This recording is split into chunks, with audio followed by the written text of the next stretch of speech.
নতুন সংসারে এসে নতুন নতুন অনেক অভিজ্ঞতা হচ্ছে। যেই কাজগুলো আমি জীবনে কোনোদিনও করি নাই সেগুলোও করতে হচ্ছে। সো হ্যালো এভরিওয়ান, আসসালামু আলাইকুম। কেমন আছেন সবাই? আশা করছি সবাই অনেক বেশি ভালো আছেন। আমার নতুন ডেইলি রান্নাবাড়ার ব্লগে আপনাদের সবাইকে স্বাগতম। পুরাতন সংসারকে নতুন করে নেওয়া, নতুনভাবে পথ চলা, নতুন আর একটা অধ্যায় নিজের মতো করে চলা। জীবন নামক এই বইয়ের কত যে অধ্যায় আছে তা আমরা নিজেও জানি না। তো আস্তে আস্তে দিন যাইতে যাইতে যত দিন যায় তত এক একটা অধ্যায়, এক একটা ধাপ শুরু হয়।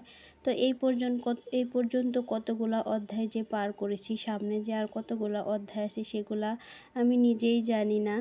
তো প্রথমে মেয়ের থেকে বউয়ের থেকে হলাম মায়ের থেকে এখন গিন্নি হয়ে গেছি। তো গিন্নি বলা চলে, যেহেতু আমার সংসার নতুন সংসার। তো নতুন সংসারে নিজের মতো করে সব কাজকর্ম করা, নিজের মতো করে সব কিছু করা, তাহলে তো আমি গিন্নিই হয়ে গেলাম, তাই না?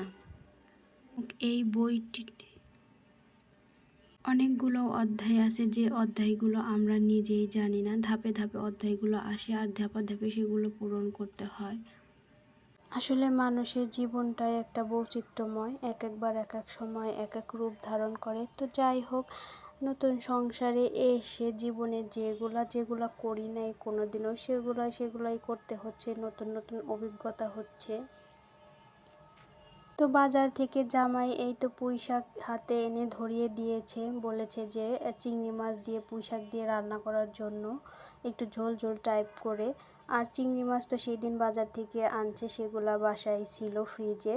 তো এইভাবে রান্না করতে বলছে। এই রান্নাটা আমি জীবনে কোনোদিনও করি নাই, করতেও দেখি নাই কাউকে, খেয়েছি বাট রান্নাটা করি নাই। তবে আমি ভাবতেছিলাম এই রান্নাটা আমি কিভাবে করব, রান্না করতে পারবো কি না। তো যাই হোক, আমি চেষ্টা করলাম আর কি।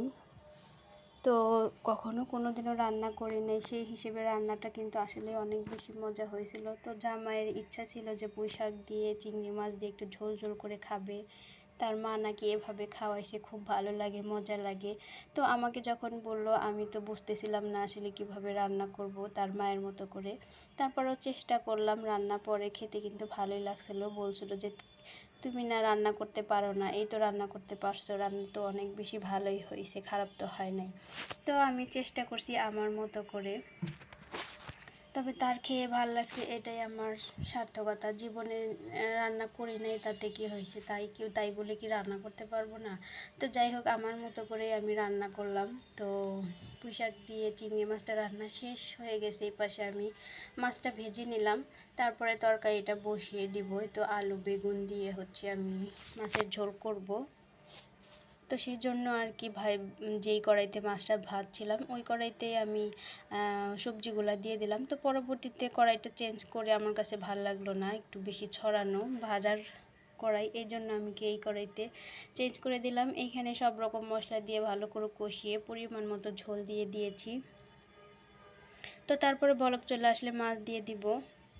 কোনো কাজের ভিতরে যেমন কষ্ট আছে, পাশাপাশি সুখও কিন্তু আছে। সব কিছু যেহেতু একা হাতে করতে হইতেছে, একাই সব কাজ করতে হইতেছে, সব কিছু ম্যানেজ করতে হইতেছে, একটু কষ্টই হয়ে যাচ্ছে। তবু কষ্ট হলেও কিন্তু এর ভিতরে শান্তিও আছে। নতুন অধ্যায়, নতুন পরিবেশ, খাপ খাইয়ে নিতে একটু সময় লাগবে, কয়েক মাস সময় লাগবে, সব ঠিক হয়ে যাবে, কোনো ব্যাপার না, সময়ের অপেক্ষা মাত্র। যাই হোক, আজকে এই পর্যন্তই। আল্লাহ হাফেজ।